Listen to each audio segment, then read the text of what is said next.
அனைவருக்கும் ஆப்த நமஸ்காரம். பட்டணத்தார்கிட்ட மக்கள்லாம் கையை போய் சென்று நாங்கள் கரையேற ஏதாவது வழி சொல்லுங்கிறாரு.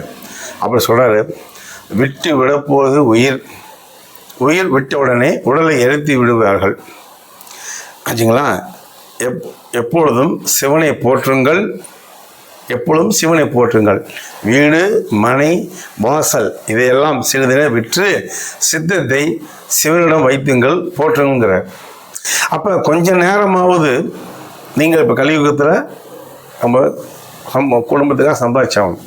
ஆனால் அவர் சொல்கிறாரு, கொஞ்ச நேரமாவது சிறிது நேரமாவது சித்தத்தை சிவனிடம் செலுத்துங்கள், போற்றுங்கிறார். அப்போ சித்தம் உடம்புல எங்கே இருக்குது தெரியாது. உடம்புல சித்தம் என்பது ஆதியில் உள்ளது. அங்கே தான் சிவன் இருக்கார்.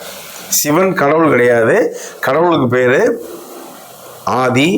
ஆதி பகவன், பரம்பொருள், ஜீவாத்மா, சித்தம், நிமலன், பதியே, பரமாத்மா, அடுத்தது சிவன், ஜீவன் அப்படின்னு மொத்தம் 9 பேர் 10 பேர் இருக்கு.